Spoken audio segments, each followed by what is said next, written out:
자, 이번에 살펴보실 제품은요, 또 시라노이 마입니다. 제가 시라노이 마이를 거의 한 달 안에 3개를 동시에 구매를 했는데, 이 제품의 이름은 PG 스튜디오 킹 오브 파이터즈 14 시라노이 마이고요. 저는 이 제품을 히어로 타임에서 24만 5천 원이라는 거금을 주고 구입을 했습니다. 자, 지금 보시다시피 14세 이상이라고 확실하게 표시가 되고 있어요.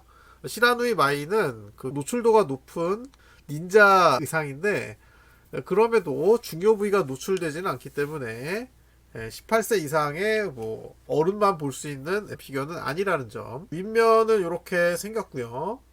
참고로 이 제품은 일반적인 피규어 박스처럼 위로 열립니다. 처음에 시작했던 장면이 꼭 앞문이 열릴 것처럼 생겼는데, 그렇지 않아요. 그냥 장식일 뿐이고요.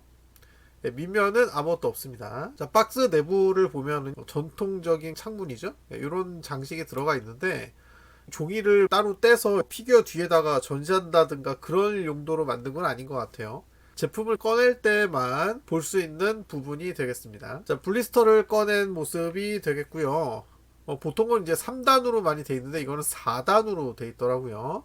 근데 이 4단 중에 중간에 껴있는 3단은 그냥 분리만을 위해서, 그러니까 어떤 그 부속품을 담고 있지는 않고 단순히 그냥 분리만을 위해서 들어가 있는 블리스터가 되겠습니다. 블리스터가 이제 투명한 재질이라서 조명을 받으면 이게 빛이 반사돼 가지고 여러분이 피규어를 잘 보실 수가 없을 거예요. 그래서 제가 블리스터 화면까지는 조명을 따로 켜지 않고 그냥 찍거든요.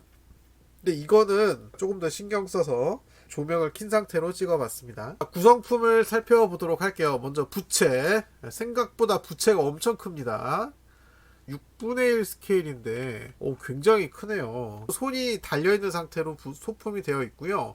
그 다음에 불꽃 이펙트가 2개가 있는데, 불꽃 이펙트에 그 끼우는 부위의 각각의 모양이 다릅니다. 그 모양을 보고 구멍을 찾아서 끼우시면 돼요. 자, 그리고 보조 지지대가 있어요. 투명하고 깔끔하게 생긴 보조 지지대. 자, 그리고 그 마이의 그 허리에 끼워져 있는 이 옷감, 이거 뭐라고 부르는지 모르겠는데 그냥 꼴이라고 부를게요.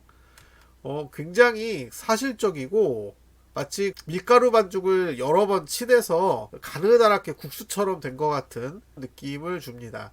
이 소품은 무려 비닐이 3겹으로 쌓여져 있었는데요. 하얀색이다 보니까 금방 손때가 탈 것 같은지 특별하게 포장을 했더라고요. 무게도 있습니다. 그리고 요 핀이 마이의 등 뒤에 꽂히게 되겠습니다. 그 다음에 이 전통 가구처럼 생긴 베이스, 나무처럼 생겼는데 실제로 보면은 플라스틱이에요. 어떻게 이렇게 감쪽같이 만들었지? 그리고 무게도 굉장히 가볍습니다. 앞쪽에 이렇게 천이 늘어져 있는데 이게 방석 같은 역할을 해서 피규어가 저 거친 나무 결에 바로 닿지 않게 보호를 해주는 역할을 해주고 있고, 엉덩이 부분이 움푹하게 패여져 있어요. 네, 그리고 우리의 마이 본체를 보도록 하겠습니다. 와우, 역시 기대했던 대로 격투게임계의 최고의 미녀. 가슴도 빵빵하고 팔 한쪽이 지금 끼워져 있지 않는 상태라서 조금 보기 흉하네요. 이따가 부채 끼우면 멀쩡해집니다. 여러분도 아시겠지만 킹오파라는 게임은요, 그 매년 개최된다는 컨셉이기 때문에 캐릭터들이 한 해 한 해 이렇게 한 살씩 나이를 먹어요. 94년에 처음 시작을 했으니까 마이가 94년도에 만약에 20살이었다고 치면 그럴 리는 없겠죠. 어쨌든 우리 게이머들은 미녀는 될 수 있으면은 이 아름다운 모습을 영원히 간직하길 바라는 거니까. 본체 조립이 끝났습니다. 지금 조명을 킨 상태인데도 피부색이 상당히 진하다라는 것을 알 수가 있어요. 피부가 많이 드러나는 피규어들은 노란색 조명이 좀 더 자연스러운 느낌을 주고요. 제품 자체의 깔끔함을 보고 싶을 때는 이제 화이트 조명을 쓰는데, 저는 웬만해서는 화이트 조명을 쓰지만 이 제품은 2가지 조명 다 사용을 해 봤습니다. 자, 이번에는 이제 하얀색 조명. 이게 좀 더 깔끔해 보이죠? 아무래도 하얀색 조명이 제일 나은 것 같아요. 여기서 잠깐 설명을 드리면은 이 제품의 선행 샘플 리뷰하신 분, 하비킴님의 영상을 봤는데 이 보조 지지대가 여기 빨간 구슬이 아니라 여기 요 하얀색 꼬리 이 중간쯤에 원래 이렇게 있었더라고요. 근데 만약에 여기다가 지지대를 놓으면은 이 꼬리가 약간 위로 들리기 때문에 마이도 역시 엉덩이가 떨어지게 되거든요.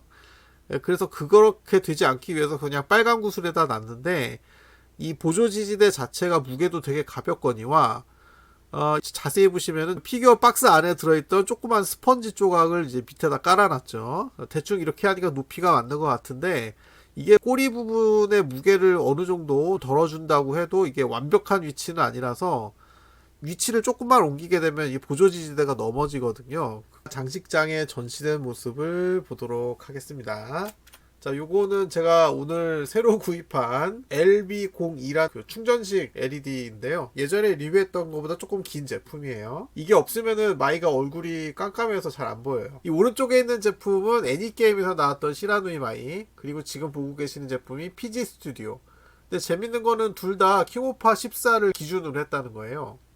아니, 같은 게임을 토대로 만들었는데 달라도 너무 다르네요. 제가 킹오파 시리즈를 매년 플레이를 해왔지만 13에서 15로 바로 건너뛰었기 때문에 14에서의 모습은 애니게임은 애니 스타일로 제작을 했고 PG 스튜디오는 실사풍으로 제작을 했다. 각각 장단점이 있죠. 오늘은 이 제품을 리뷰했으니까 이 제품에 대해서 좀 얘기를 해보자면은 PG 스튜디오의 마이는 예쁘기는 한데 양산형 중국 미인 같은 느낌이고 미간도 조금 넓은 것 같고 그리고 뉴스에서 많이 보던 누군가를 떠올리게 하는 인상이라 물론 그 사람하고는 전혀 상관이 없지만 살짝 좀 그렇다. 그리고 피부색이 아까 되게 진하다고 말씀을 드렸는데 조명을 받으니까 뽀얗게 바뀌네요.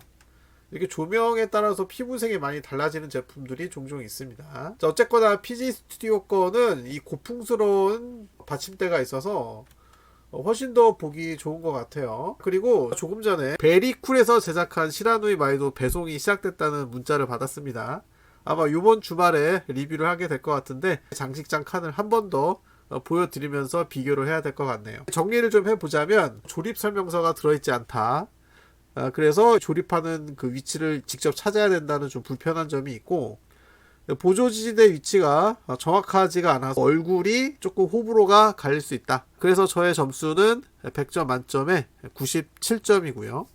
여러분은 이 제품을 보신 소감이 어떠신지 댓글로 많이 남겨주시기 바랍니다. 구독, 좋아요 부탁드리면서 시청해 주셔서 감사합니다.